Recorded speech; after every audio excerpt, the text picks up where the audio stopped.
Hey, everyone. So we talked about how TKS is essentially building superpowered young people to solve really important problems in the world. And the analogy that I like to use is, say you wanted to be an Olympic level swimmer, right? What do? You don't turn 22 and think, oh, I feel like I'm going to compete for the Olympics next year. Like, that's not how it works, right? You start young and you train. And I don't care if you have one leg. If you invest 10,000 hours into swimming, you will be a better swimmer.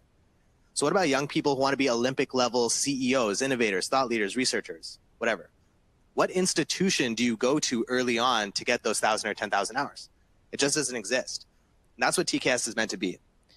And we have this for things like startups, right? You have startup accelerators like YC, Y Combinator, if you've heard of them, or Techstars. And their mission is to build unicorn companies, right? Companies that are impacting billions in less than 10 years. Or sorry, companies that are billion-dollar companies in less than 10 years. And what TKS is a human accelerator. How can we create people to impact billions far earlier on in their lives? And we have 3 students today. So we have Zara, Ria, and Mike, who are going to be talking about really interesting technologies and focus areas that they've been going into. And it'll give you a sneak peek kind of into their minds and what the future is going to look like in the next couple of years. So first up is Zara.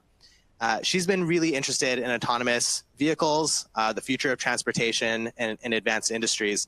And she started looking into self-driving cars. And she's built models in lane detection, self-driving car simulators, and computer vision applications. And the reason she got into it is because she got super fascinated about AI. And what a lot of people don't realize is that artificial intelligence is not a technology. It's an outcome, right? How can we make things artificially intelligent? And then there are tools that we can use and technologies we can use like machine learning, computer vision, natural language processing that all make something artificially intelligent. So she got really excited about computer vision, went super deep into it, and she is here to talk to you about the future of the industry. Cool.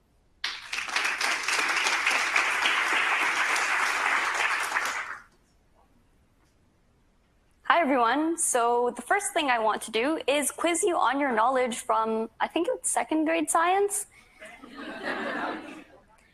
Plants need sun to grow. This is a fact, right? Photosynthesis. Yeah, photosynthesis. Plants need sun to grow. We all know that's a fact, right? Oh, cool. I'm glad we're all on the same page.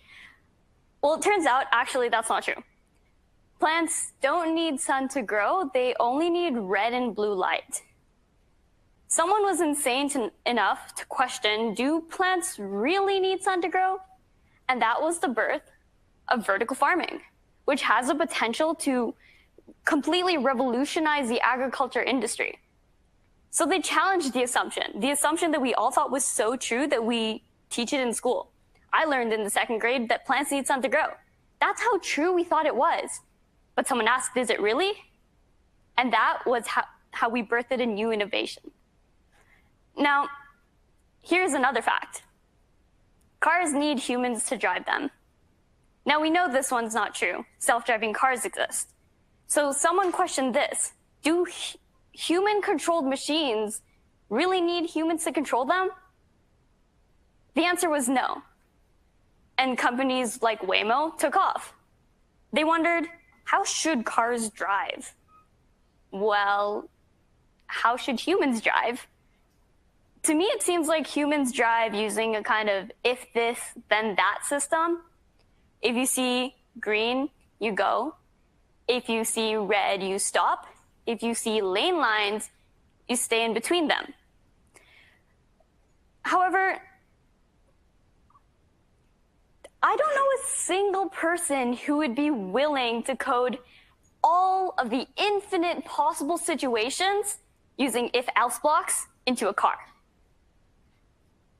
Having some coding experience, I feel like that would account to a lot of headbanging. And personally, I'm not down for that. I don't know anyone else who is. So then we decompose the problem. We decompose the problem of driving like this. You start with a car on the road, and you want your ending result to be a car that is in control of itself. So we take a couple of steps to get there. Firstly, we look into lane marking detection. This is the process that humans have decided cars need to take to be able to drive. First, they need to be able to detect the lane markings, and then they can start their path planning, which is how they decide how to get from point A to B, taking into account the lane lines and other cars and other obstacles in the way. So this is what your average AI system looks like. You start with your input X, and you have your output Y. And then humans decide any number of steps they feel necessary to get from X to Y. So the processes are human-picked. But humans make a lot of mistakes, and that leads me to think, are there better ways?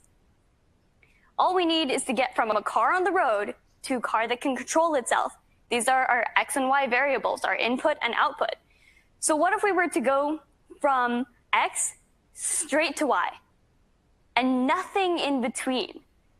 So that's exactly what tech company NVIDIA did. In 2016, they drove cars around for like hours and hours and hours and kilometers upon kilometers and collected training data. So this training data was a visual, what the car saw on the road, and then also the human steering angle. And then this was the result. The car was actually able to successfully drive with no problem decomposition. They just watched people drive. So this uses a machine learning strategy called end-to-end learning. You take your training data, which is a visual of what the car sees on the road, and a steering angle. You input it to an AI system, and it just figures out the correlation between the two, between what the car sees on the road and the steering angle. It's mind-blowing. It just figures it out. And in the end, the car can drive.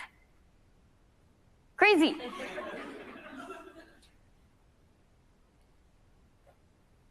So this leads, the hypothesis between end-to-end learning was that it would lead to better performance and smaller system. So the reason for this was because if there aren't meddling humans to decide what processes are the best for the cars to go through, then the cars can just self-optimize, figure out what processes are actually the best, because the cars think from the brain of a computer, and the brain of the computer is the brain that's acting. So we don't need human brains in this situation. The reason the systems would be smaller is because the amount of steps that a human thinks are necessary might not actually be the amount of steps that are necessary. So as the model self-optimizes, it gets down to only the crucial, most necessary steps and gets rid of all the rest. So the system in the end would be smaller. And this is a little bit about what the system would look like. So you input the steering angle and a visual of what the car sees on the road. The steering angle is measured as 1/r, where r equals the turning radius in meters. Now, the reason it's 1/r instead of just r is because the steering angle for driving straight is actually equal to infinity. And you can't have an infinity steering angle, so they decided to go with 1/r instead. All of this is inputted to a convolutional neural network, or a CNN, which is an AI system that is great for all things regarding image detection. So the CNN understands the image and then outputs its predicted steering angle 1/r. Now the two are compared. The human steering angle, so the steering angle that actually occurred during this image, during the training, and then the steering angle that was outputted by the CNN. This calculates the error, and the error is then fed back into the convolutional neural network, where it slightly readjusts in order to increase the accuracy. And through a reiterative process, the convolutional neural network becomes better at predicting the accurate steering angles, meaning the car gets to control itself. Again, mind-blowing. So this is one of my favorite GIFs? This is one of my favorite GIFs, whatever you want to call it, on the planet. So it demonstrates how a convolution works. So the kernel in orange depicts a feature, and then it goes through the image to see how closely that part of the image matches with the feature depicted in the kernel. And then how closely this matches, this information is then sent to the feature map, which is actually named as the convolved feature in this GIF in pink. So for example, if the kernel was looking for a diagonal line feature, it would probably see the closest match on the lane lines. And this is an example of how convolutions can begin to understand what they see on the road.